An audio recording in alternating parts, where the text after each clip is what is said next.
주님께서 여러분과 함께 마르코가 전한 거룩한 복음입니다. 그때 예수님께서는 성전에서 가르치시며 말씀하셨다. 어찌하여 율법학자들은 메시아가 다윗의 자손이라고 말하느냐? 다윗 자신이 성령의 도움으로 말하였다. 주님께서 내 주님께 말씀하셨다. 내 오른편에 앉아라. 내가 너의 원수들을 네 발 아래 잡아놓을 때까지. 이렇듯 다윗 스스로 메시아를 주님이라고 말하는데 어떻게 메시아가 다윗의 자손이 되느냐? 많은 군중이 예수님의 말씀을 기쁘게 들었다. 주님의 말씀입니다. 그리스도님 찬미합니다. 찬미 예수님, 오늘은 마르코복음 12장 35에서 37절의 말씀을 들었습니다. 예수님께서 성전에서 가르치시면서 이렇게 말씀하시죠. 어찌하여 율법학자들은 메시아가 다윗의 자손이라고 말하느냐. 다윗 자신이 성령의 도움으로 주님께서 내 주님께 말씀하셨다. 내 오른쪽에 앉아라. 내가 너희 원수들을 발 아래 잡아놓을 때까지. 이렇게 다윗 스스로 메시아를 주님이라고 말하는데 어떻게 메시아가 다윗의 자손이 되느냐 하고 되물으십니다. 이 이야기는 언뜻 들으면 좀 이해가 되지 않지만 당시의 상황을 놓고 우리가 역사적인 맥락 안에서 이해해보면 쉽게 이해해 볼 수가 있습니다. 사실 다윗의 후손인 예수님, 즉 다윗 후손 중에 메시아가 태어날 것이라는 것을 율법학자들은 잘 알고 있었습니다. 그런데 그 메시아가 도대체 어떤 사람이냐는 것입니다. 그때 이 메시아가 바로 주님이라고 다윗 스스로 고백한 시편 110편을 예로 드시면서 당신께서 진정한 다윗의 자손이며 동시에 주님이라고 말씀을 하시는 것입니다. 이 이야기는 유대인들이 믿고 있던 신앙에서 이제 다시 초대 그리스도교인들이 믿는 신앙으로 넘어가는 예수 그리스도의 정체성을 암시해 줍니다. 즉 예수 그리스도는 단순히 다윗의 후손일 뿐만 아니라 전 세계 모든 사람들이 흠숭하는 하나님의 아들 주님이시라는 새로운 믿음이 덧붙여지는 것입니다. 즉 참으로 죽으시고 부활하신 메시아이자 십자가로 돌아가신 이 파스카의 예수님은 유다인들의 신앙인 다윗의 자손임이 맞고 동시에 초기 그리스도인들이 믿고 있는 다윗의 자손 메시아이지만 그분은 하나님의 아들 주님이시라는 이 새로운 고백이 첨부되는 것입니다. 신학적으로 역사적인 예수와 신앙의 그리스도라는 이 두 가지 말이 이 하나로 통합되는 순간입니다. 역사적인 예수는 다윗의 후손이고요. 신앙의 그리스도란, 즉 하나님의 아들 예수 그리스도란 이 고백은 역사적 예수의 고백에 덧붙여서 새로운 그리스도인들이 고백하는 예수님의 정체성입니다. 그러나 유다인들은 이 신앙의 그리스도라는 믿음을 갖기가 어려웠던 것이죠.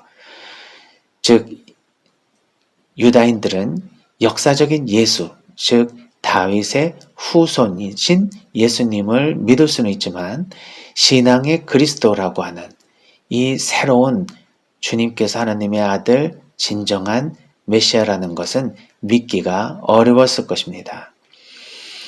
일찍이 본토 유다계 그리스도인들은 예수님을 다윗의 아들로 섬겼으며 이에 더해서 해외 유대계 그리스도인들은 성령의 은총으로 눈이 열려서 파스카의 예수님인 이 다윗의 후손 예수님을 주님으로 고백했던 것입니다. 이 주님이심을 고백하는 근거를 다윗이 스스로 110장 1절에서 하느님의 아들 주님으로 다윗의 후손이신 예수님을 고백했던 바로 그 성경 구절을 근거로 되고 있습니다. 이렇듯 우리는 역사적으로 다윗의 후손으로 오신 메시아인 예수님 그 자신의 어떤 후손, 즉 다윗의 후손이라는 것만 믿는 것이 아니라 그분께서는 하느님의 아들이시라는 것을 새롭게 믿음을 가질 때 유대교인들이 믿는 신앙에서 이제 보편적 그리스도인이 믿는 신앙으로 넘어가게 됩니다. 역사적인 예수만을 믿는 것이 아니라 신앙의 그리스도를 믿는 것이죠. 이것은 성령의 은총입니다. 성령께서 우리의 눈을 열어주셔서 인간 예수님 안에서 하나님의 아들의 본성을 볼 수 있는 은총을 주시기 때문이죠. 바로 이렇게 성령의 은총으로 우리가 눈이 열리면 하나님의 아들 예수님을 정말 주님으로 고백하게 됩니다. 이러한 성령의 은총을 통해서 눈이 열려 하나님을 찬양하는 그러한 모습을 우리는 제1독서 토빗의 이야기를 통해서 확인해 볼 수 있습니다. 하나님은 한평생 당신 경외와 찬미의 삶에 항구했던 토빗을 그 아들 토비아를 통해 눈을 열어주시고 말 그대로 새로움을 보게 해주십니다. 즉 눈이 뜨여지는 은총을 주시는 것이죠. 그때 눈이 뜬 토빗은 극적으로 토비아에게 자신이 받은 감동의 은총을 이렇게 얘기합니다. 애야, 네가 보이는구나.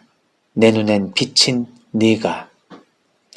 내 눈에 비친 네가 라고 말하는 이 말이 얼마나 아름다웠습니까? 정말 하느님께서 우리들 하나하나를 빛으로 보실 수 있다는 것이 얼마나 대단한 일입니까? 참으로 사랑스러운 사람들은 어둠이 아니라 빛으로 보일 것입니다. 그러나 그 빛을 보지 못하는 눈, 즉 눈이 먼다는 것은 얼마나 불행한 일일까요? 그러나 그 눈이 띄어서 정말 볼 수 있는 빛을 본다는 것은 얼마나 큰 은총일까요? 우리가 빛이신 예수 그리스도를 보지 못하고 암흑에 빠져 있을 때는 말 그대로 그것이야말로 지옥일 것입니다. 그러나 예수 그리스도를 진정한 하나님의 아들로 고백하는 우리들은 바로 새로운 빛을 보는 성령의 은총으로 눈을 뜬 바로 토빗의 체험을 하는 사람들일 것입니다. 토비아를 통해서 토빗이 눈을 뜬 것은 평생을 하나님의 말씀대로 살았기 때문에 그러한 은총을 받았다는 것을 의미해 줍니다. 즉 우리도 토빗처럼 하나님의 말씀을 따라 평생을 하나님의 뜻대로 살아가게 되면 성령의 은총으로 빛을 볼 수 있는 그 구원을 받게 된다는 것을 의미합니다.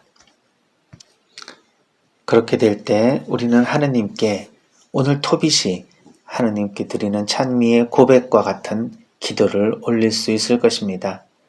하나님께서는 찬미 받으소서, 그분의 위대하신 이름은 찬미 받으소서, 그분의 거룩한 천사들도 모두 찬미 받으소서, 그분의 위대한 이름 언제나 우리 위에 머무르소서, 그분의 천사들 모두 찬미 받으소서.